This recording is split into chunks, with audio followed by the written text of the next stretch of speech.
प्यारे छात्रों, online class में आपका हार्दिक स्वागत।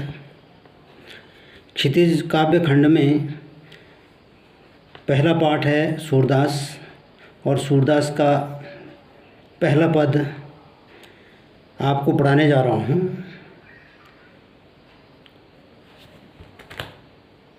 ऊधौ तुम हो अति बड़ भागी, अपरस रहत स्नेह तगातें, नाहिन मन अनुरागी। पुरीन पात रहत जल भीतर, तारस देह न दागी। ज्यों जल माह तेल की गागरी, बूंद न ताकों लागी। प्रीति नदी में पाँव न बोर्यो, दृष्टि न रूप परागी। सूरदास अबला हम भोरी, गुरु चाटी ज्यों पागी।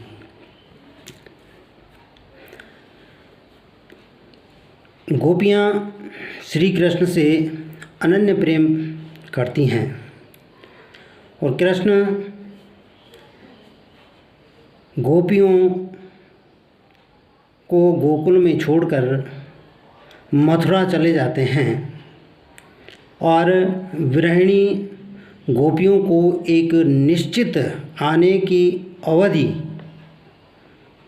बताकर कि मैं इस समय तक लौट आऊँगा, वे उनके आने की प्रतीक्षा करती रहती हैं, किंतु कृष्ण स्वयं न आकर के अपने सखा उद्धव के माध्यम से गोपियों तक संदेश भेजते हैं। उद्धव गोपियों को निराकार निर्गुण ब्रह्म की उपासना का उपदेश देते हैं, किंतु गोपियाँ उस उपदेश को मानने से मना करती हैं। वे श्री कृष्ण को ही अपना आराध्य मानती हैं। तो गोपियों और उद्धव के बीच में जो संवाद हुआ है वह इस पद के माध्यम से आपके सामने रखा गया है। ऊधौ तुम हो अति बड़ भागी। ऊधौ माने उद्धव, अर्थात हे उद्धव तुम हो, यानी कि तुम हो अति बड़ भागी। अति माने अत्यधिक, बड़ भागी माने बड़े भाग्यवान। अर्थात हे उद्धव तुम अत्यधिक सौभाग्यशाली हो, तुम बहुत अत्यधिक भाग्यवान हो। अपरस रहत स्नेह तगातें।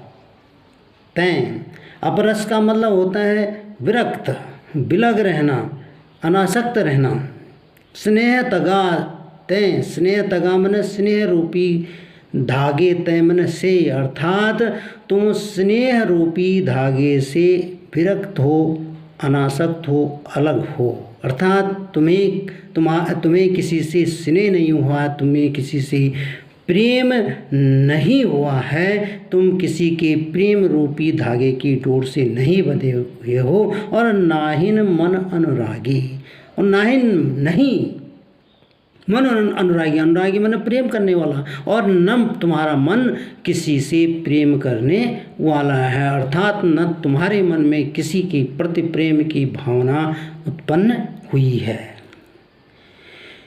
पुरैन पात रहत जल भीतर, तारस देह न दागी। पुरैन मन होता है कमल और पात मन पत्र। पुरैन पात रहत जल भीतर, जल भीतर मन जल के अंदर, रहत मन रहता है। जिस प्रकार से कि कमल का पत्र सरोवर के जल के अंदर रहता है, लेकिन तारस देह न दागी। ता मन उसका अर्थात पानी का रस, अर्थात पानी की बूंद उसके देह मन उसके शरीर को स्पर्श तक नहीं कर पाती है, पत्र को स्पर्श नहीं कर पाती है। और ज्यों जल माह तेल की गागर, बूंद न ताको लागी। और ज्यों मन जैसे, जलमाह मन जल में, तेल की गागरी अर्थात तेल से सनी हुई, तेल से भरी हुई गागर को जल के अंदर डुबो दिया जाता है। जिस प्रकार से तेल से भरी हुई गागर को जल के अंदर डुबो दिया जाता है, लेकिन बूंद न ताको लागी, लेकिन पानी की बूंद उसको नहीं लग पाती है। उसी प्रकार से तुम भी कृष्ण के साथ रहने पर भी कृष्ण के प्रति अनासक्त हुए हो।